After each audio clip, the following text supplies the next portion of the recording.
હવે આપણે જોઈએ પાસ્કલનો નિયમ. તો પાસ્કલનો નિયમ આપણે પહેલા લખીએ. નિયમ શું છે? તો સ્થિર તરલમાં એક સમાન ઊંચાઈએ આવેલા બધા બિંદુએ દબાણ સમાન હોય છે. એટલે કે કોઈ તરલ છે એ સ્થિર છે, એ તરલમાં એક સમાન ઊંચાઈએ આવેલા બધા બિંદુઓનું દબાણ સમાન હોય છે. હવે આ આપણે એની સાબિતી કરવી પડશે કે કેવી રીતે સમાન હોય છે. તો સૌથી પહેલાં મારી પાસે એક પાત્ર છે, બરાબર. હવે એ પાત્રમાં તરલ ભરેલું છે અને એની જોડે એક મેં પ્રિઝમ જેવો ટુકડો અથવા તો પ્રિઝમ જ માની લઈએ આપણે. તો પ્રિઝમને મેં અંદર મૂક્યો છે. ક્યાં? તો જે અંદર તરલ છે એ તરલમાં અંદર મૂકી દીધો છે, બરાબર.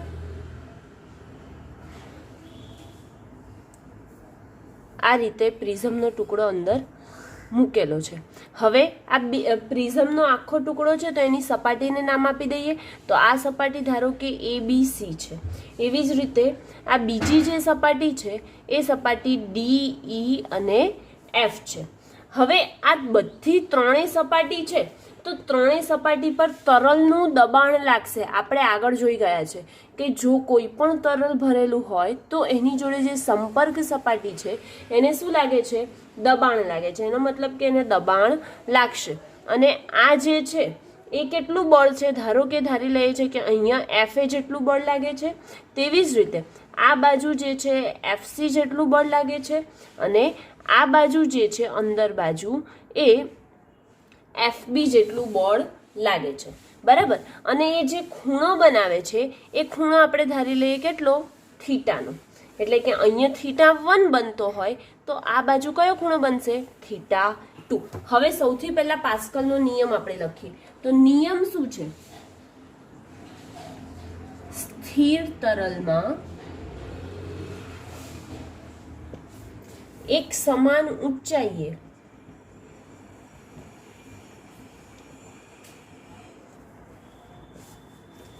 આવેલા બધા બિંદુઓએ દબાણ એક સમાન હોય છે. આ પાસ્કલનો નિયમ થઈ ગયો. હવે આપણને સાબિતી મેળવવાની જરૂર છે. તો સાબિતી માટે આપણે પહેલા શું લીધું છે? તો આપણે સૌથી પહેલાં લીધું છે કે એક પ્રિઝમ લીધો છે. એ પ્રિઝમ છે એને સ્થિર પ્રવાહીમાં નાખેલો છે. હવે એની સપાટી કઈ કઈ છે?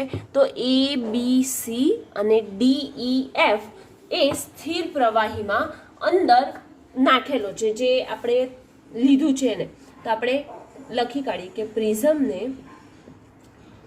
એક સ્થિર પ્રવાહીમાં નાખવામાં આવ્યો છે. હવે આ જે નાનો ભાગ છે અથવા તો પ્રિઝમ જે છે એ ખંડ છે એ કેવો છે? કાટકોણ ત્રિકોણ રચે છે, બરાબર ને. તો કાટકોણ ત્રિકોણ રચે છે અને આ ખંડ એકદમ નાનો એટલે ખૂબ નાનો હોવાથી એની ગુરુત્વાકર્ષણની જે અસર થાય છે એને અવગણી શકાય. તો હવે આ જે કાટકોણ ત્રિકોણ છે તો એને હું હજી આ રીતે દોરું તો આપણને વધારે સમજ પડે. આ કાટકોણ ત્રિકોણ છે એટલે કે આ પ્રિઝમ છે આપણો, બરાબર. એના ઉપર અહીંયા આ બાજુ બળ લાગે છે FA જેટલું, આ બાજુ જે બળ લાગે છે કેટલું છે? FB જેટલું, અને આ બાજુ જે બળ લાગે છે FC જેટલું. બધું અંદર બાજુ લાગવાનું કેમ કે તરલના લીધે લાગે છે. હવે એનું ક્ષેત્રફળ હશે કેમ કે જો અહીંયા સપાટી 3 બને છે, સમતલ સપાટી 3 બને છે. કઈ કઈ? તો ADFC, પછી બીજી સપાટી BEFC અને ત્રીજી સપાટી ADEB. આ 3 સમતલ સપાટી બને છે. પણ આપણે અહીંયા અંદર બાજુ બળ લાગે છે ત્યારે એનું ક્ષેત્રફળ પણ તો હશે. તો એ વખતે એનું ક્ષેત્રફળ આ બાજુ આનું AC જેટલું છે.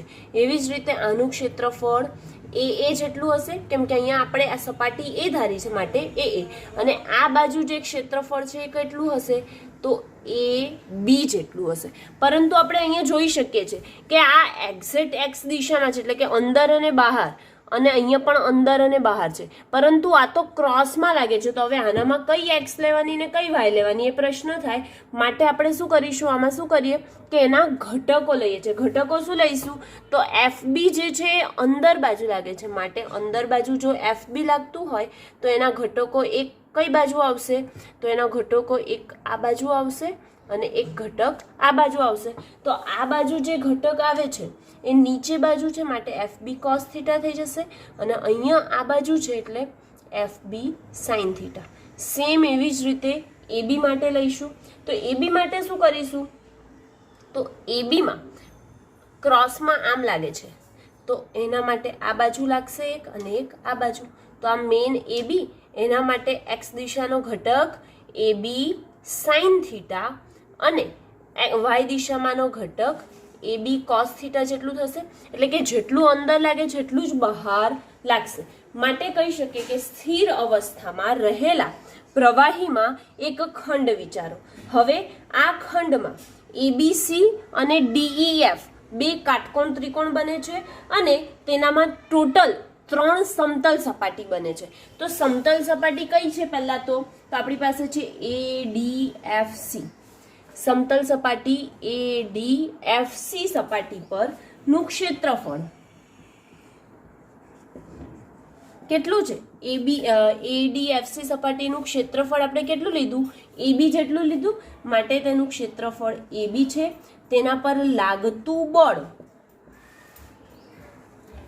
FB જેટલું છે અને તેનું દબાણ એટલે કે જે ઉદ્ભવે છે દબાણ, એ ઉદ્ભવતું દબાણ તમે કેટલું લઈ લેશો, તો PB જેટલું. કેમ કે સપાટી આને B ધારી છે, માટે FB આવ્યું, AB આવ્યું અને PB આવ્યું. હવે બીજી સપાટી લઈએ તો કઈ સપાટી છે, BEFC. તો BEFC સપાટી માટે સપાટીનું ક્ષેત્રફળ કેટલું થઈ જશે, AA જેટલું. એવી જ રીતે લાગતું બળ કેટલું થશે, તો એના ઉપર લાગતું બળ FA જેટલું અને ઉદ્ભવતું દબાણ PA જેટલું થઈ જાય. સેમ એવી જ રીતે ત્રીજી સપાટી આપણી પાસે કઈ છે, તો ADEB. ત્રીજી સપાટી ADEB નું ક્ષેત્રફળ એટલે કે એની સપાટીનું ક્ષેત્રફળ શું થશે, AC જેટલું થશે. કેમ કે આપણે અહીંયા AC ધાર્યું છે ને, AC. હવે લાગતું બળ કેટલું થઈ જશે, એનું લાગતું બળ FC જેટલું અને ઉદ્ભવતું દબાણ, તો ઉદ્ભવતું દબાણ જે છે એ કેટલું આવી જશે, PC જેટલું આવી જશે. હવે આપણે સૌથી પહેલા આ સપાટી માટેનું લઈ લઈએ, બરાબર. તો આ સપાટી માટે કઈ સપાટી, ADFC સપાટી જે છે એના ઉપર જે દબાણ લાગે છે કેટલું લાગે છે, PB જેટલું.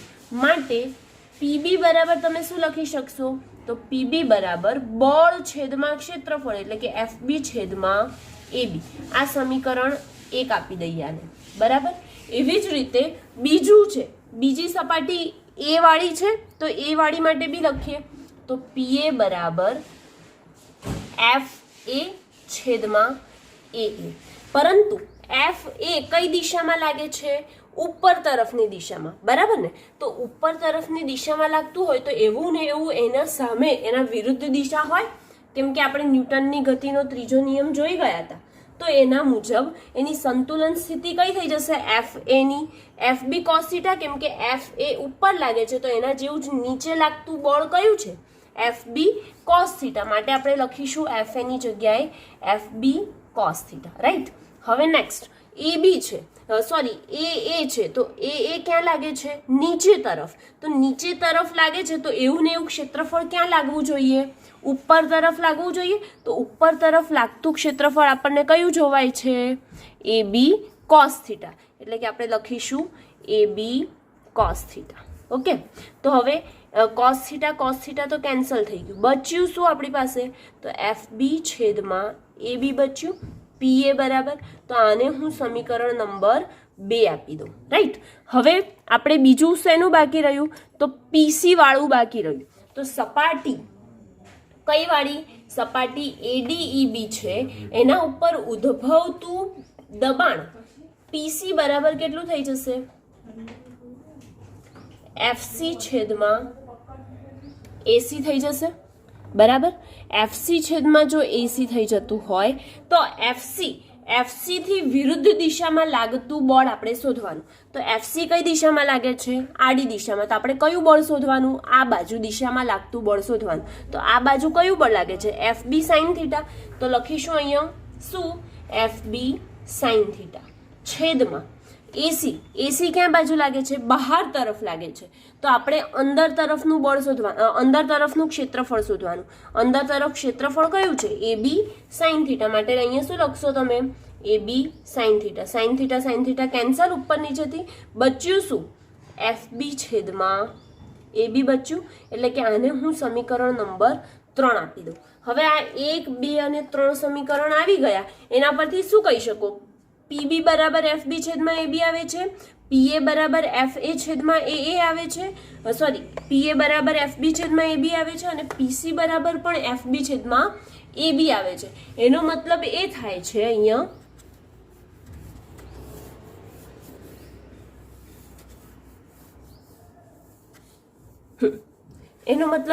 આપણી પાસે કે જે પીબી છે એના બરાબર પીએ પણ થાય છે, એના બરાબર પીસી પણ થાય છે. એ બધા બરાબર શું થાય છે? એફબી છેદમાં એબી.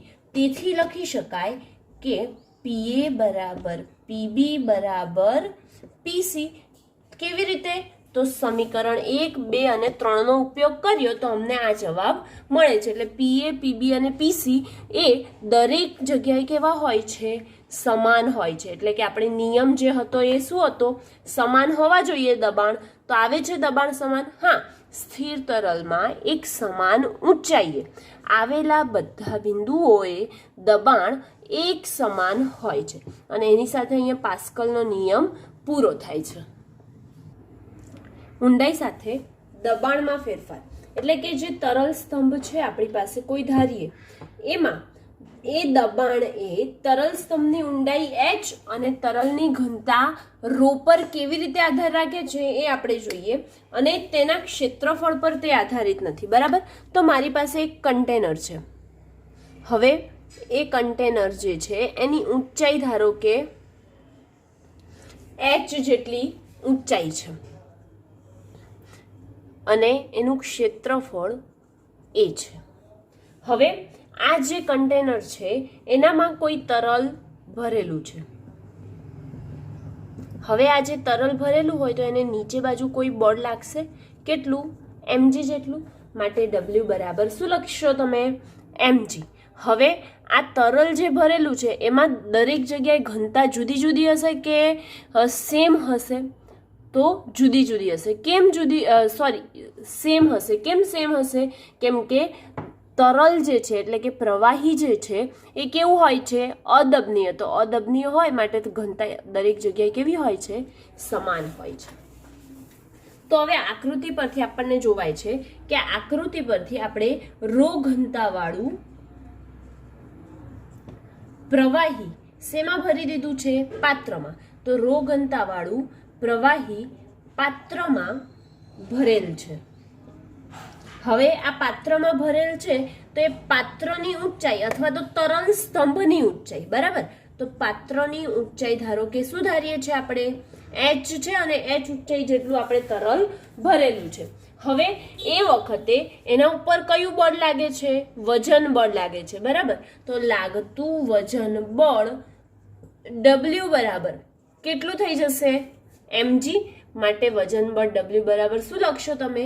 mg. હવે જો તરલનું દળ આપણને ખબર નથી એટલે કે આ m શોધવું પડશે ને. તો તરલનું દળ તમે શું લખી શકો? આપણે ઘનતાનું સૂત્ર જાણીએ. ઘનતા બરાબર શું થાય? દળ છેદમાં કદ થાય. બરાબર. એનો મતલબ કે m ના છેદમાં v થાય. તેથી તમે શું લખશો? તો ρ બરાબર m ના છેદમાં v હોય તો તરલનું દળ m બરાબર શું થશે? ρv જેટલું થાય કે ના થાય? થાય. તો હવે m બરાબર ρv થાય તો આપણે આ m ની કિંમત સમીકરણ 1 માં મૂકી દઈએ. બરાબર. તો સમીકરણ 1 માં m ની કિંમત મૂકતા m ની કિંમત શું આવી? તો W બરાબર રો વી અને G. પરંતુ વી એટલે શું છે? પદાર્થનું કદ છે, બરાબર. તો વી એટલે કદ હોય તો કદ એટલે આપણે એવું લખી શકીએ કે ક્ષેત્રફળ ગુણ્યા ઊંચાઈ, કેમ કે L into B into H કરતા હતા તો L ઇન્ટુ B એ શું હતું? એનું ક્ષેત્રફળ હતું. એના પરથી ક્ષેત્રફળ ગુણ્યા ઊંચાઈ આપણે લખી શકીએ. માટે આપણે શું લખીશું? V બરાબર AH. ઓકે, તો અહીં લખીએ V બરાબર શું લખશો? તો V બરાબર AH એટલે કે રો AH G આવ્યું. આ વજન બળ આવ્યું. પણ આપણે તો શું શોધવાનું છે? દબાણ શોધવાનું છે. માટે ઉદ્ભવતું દબાણ જે છે એના બરાબર શું થશે? વજન બળ અને એનું ક્ષેત્રફળ, એટલે કે વજન બળ છેદમાં ક્ષેત્રફળ. તમારી પાસે વજન બળ કેટલું છે? તો રો AH G જેટલું છે. અને ક્ષેત્રફળ કેટલું છે? તો ક્ષેત્રફળને આપણે શેનથી લખીએ? A થી લખીએ છે ને ક્ષેત્રફળ A. માટે ઉપર નીચેથી A કેન્સલ થઈ ગયો તો બચ્યું શું આપણી પાસે? Rho HG. હા, તો જે ઉદ્ભવતું દબાણ છે તરલ સ્તંભનું એ કોના પર આધારિત છે? તો એની ઘનતા પર, ઊંચાઈ પર આધારિત છે, પરંતુ તેના ક્ષેત્રફળ પર આધારિત નથી. હવે એવી જ રીતે આ જે તરલ સ્તંભ છે એ તરલ સ્તંભ H ઊંચાઈ વાળું બીજા કોઈ ખાલી કન્ટેનરમાં આપણે મૂકી દઈએ તો શું થાય એની ચર્ચા આપણે કરીએ, બરાબર. ખાલી તમારે આ સૂત્ર યાદ રાખવાનું છે કે દબાણ બરાબર H રો G થશે અને વજન બરાબર શું થઈ જશે? AH રો G થાય છે, બરાબર. આટલું ધ્યાન રાખવાનું છે. આપણે આ પ્રશ્ન જે કરીએ છીએ એ પ્રશ્નમાં આપણે એની જરૂર પડશે. તો શું છે કે ઊંડાઈ સાથે દબાણમાં થતા ફેરફારની આપણે ચર્ચા કરીએ છીએ તો આપણે એક આકૃતિ લઈએ. એ આકૃતિ કેવી છે? તો બંધ છે, બરાબર. તો એક આકૃતિ છે,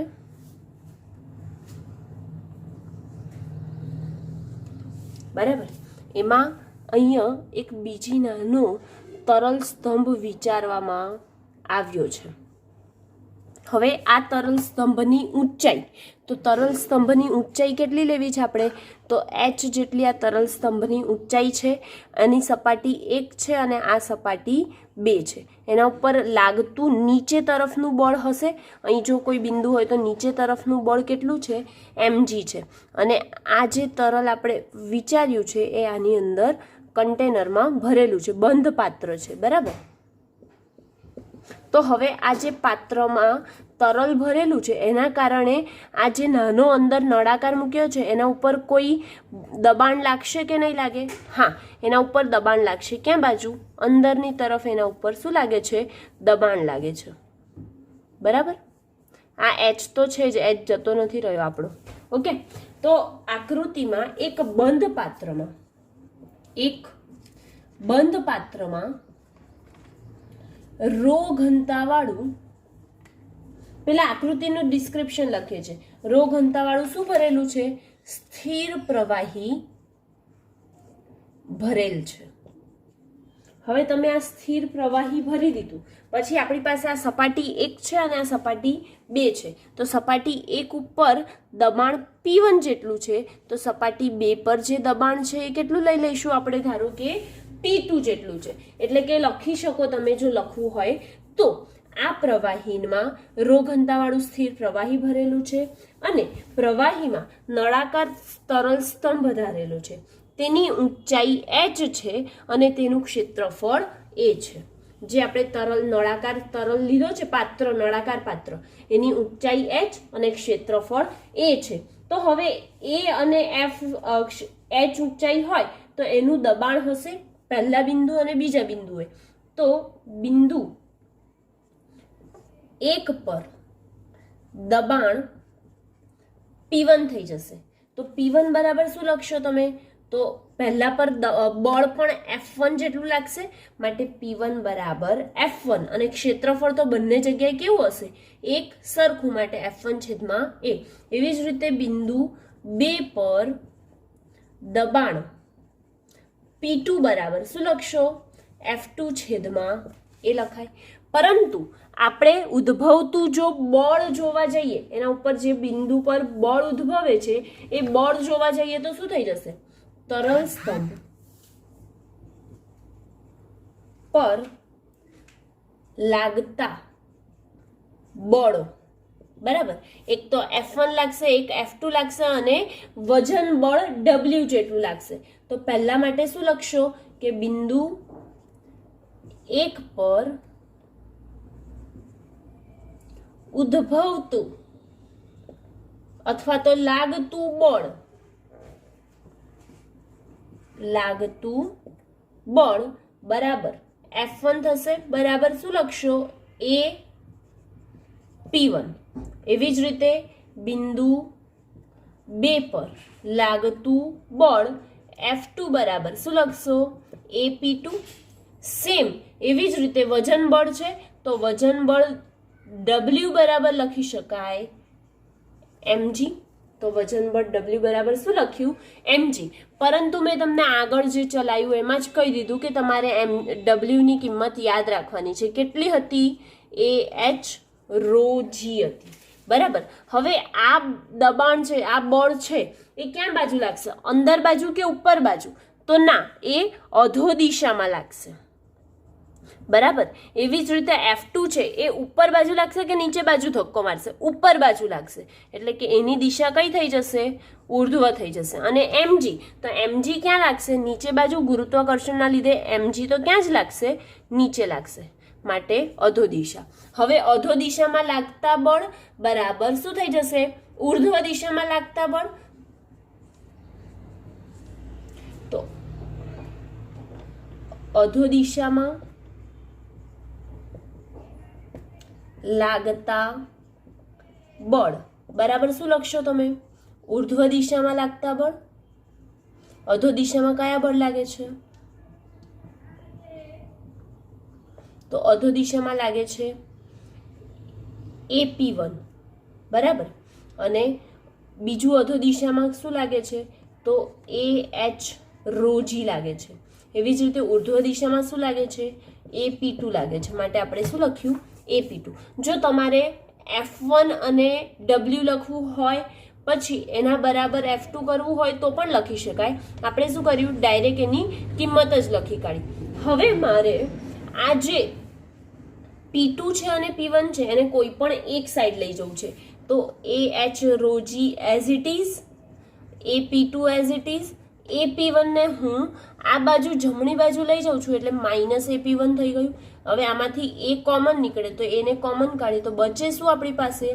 AP2 ઓછા P1 અને AH rho g. તો સામસામેથી એ તો આપણો શું થઈ ગયો? કેન્સલ થઈ ગયો. તો સમીકરણ શું મળ્યું? તો P2 ઓછા P1 બરાબર H rho g. This is equation 1. Equation 1 મળ્યું એટલે કે આપણા જે દબાણમાં થતો તફાવત બરાબર શું મળે છે? AH rho g મળે છે. તેથી P2 બરાબર તમે લખી શકો P1 plus H rho g. Okay. હવે આ આપણને P2 માઇનસ P1 અને એ મળ્યું. તો આ જે સમીકરણ 1 નામ આપ્યું છે એ સમીકરણ 1 માં બે બિંદુ વચ્ચેનો તફાવત એટલે કે દબાણમાં જે બે બિંદુ વચ્ચેનો તફાવત છે તે કોના પર આધાર રાખે છે? તો એ જે નળાકાર છે એની ઊંચાઈ, પ્રવાહીની ઘનતા ρ અને ગુરુત્વ પ્રવેગ g પર આધારિત છે, પરંતુ તેના ક્ષેત્રફળ પર આધારિત નથી. હવે જો આ ગુરુત્વાકર્ષણ પર આધારિત છે તો એટલે કે ગુરુત્વ પ્રવેગ આવે છે, બરાબર. પણ જો ગુરુત્વ પ્રવેગને હું અવગણી દઉં, શું કરી દઈએ? અવગણી નાખીએ. ગુરુત્વ પ્રવેગને અવગણતા હવે એને અવગણી નાખીએ તો આપણને શું મળે? તો P2 ઓછા P1 બરાબર H rho g થાય, પરંતુ એને અવગણ્યું એનો મતલબ કે એને શું લઈ લીધો આપણે? 0. તો P2 ઓછા P1 બરાબર શું મળે છે? 0. તેથી તમે લખી શકો P2 બરાબર P1. જો તેના ગુરુત્વ પ્રવેગને અવગણી નાખવામાં આવે છે તો તેનું દબાણ જે છે કેવું થઈ જાય છે? એક સમાન થઈ જાય છે. હવે આપણે જે P1 છે બિંદુ 1 ને પાત્રની સપાટીમાં વિચારીએ તો પાત્રની સપાટી પરનું દબાણ PA જેટલું ધારી લઈએ. કેટલું? પાત્રની સપાટી છે ઉપર, તો એ સપાટીને આપણે ઉપર ધારી લઈએ છીએ, માટે એને શું ધારી લઈએ? P1 બરાબર PA. અને એવી જ રીતે P2 છે આપણી પાસે, તો P2 બરાબર આપણે ખાલી ધારી લઈએ છીએ P. હવે ખાલી શું કરવાનું? તો સમીકરણ 1 માં એની કિંમત મૂકવાની. P2 બરાબર શું મૂકશો? P. અને આપણે પાત્ર 1 છે એટલે કે બિંદુ 1 છે એને પાત્રની સપાટી પર વિચારી લીધો છે, માટે આપણે PA લીધું, તો એની કિંમત પણ આપણે PA મૂકીએ. બરાબર આપણી પાસે શું છે? H rho G. મૂકી દો કિંમત H રો G. અને આ જે મળે છે એને આપણે શું કહી દઈશું કે નિરપેક્ષ દબાણ કહેવામાં આવે છે. આને શું કહેવામાં આવે છે? નિરપેક્ષ દબાણ કહેવામાં આવે છે. અને આ જે સમીકરણ 3 છે એ દર્શાવે છે કે H ઊંડાઈએ નિરપેક્ષ દબાણ P એ પ્રવાહીની સપાટી પરના દબાણ PA કરતા H રો G જેટલું વધારે છે. જે નિરપેક્ષ દબાણ P છે, કેટલી ઊંડાઈ છે? H જેટલી છે. તો H ઊંડાઈએ નિરપેક્ષ દબાણ એ પ્રવાહીની સપાટી પરના દબાણ કરતા H રો G જેટલું કેટલું છે? વધારે છે. બરાબર. અને આ જે સમીકરણ P minus PA is equal to H rho G છે એને આપણે ગેજ દબાણ પણ કહી શકીએ છીએ. શું કહી શકીએ છીએ? ગેજ દબાણ. અને આને શું કહીએ છીએ? તો નિરપેક્ષ દબાણ. બરાબર. આ બંનેનો જે તફાવત આવે છે એ આ સમીકરણને આપણે કહીશું ગેજ દબાણ, અને ખાલી P છે એને નિરપેક્ષ દબાણ કહેવામાં આવે છે. અને એની સાથે ઊંડાઈ સાથે દબાણમાં થતો ફેરફાર જે છે એ અહીંયા કમ્પ્લીટ થાય છે.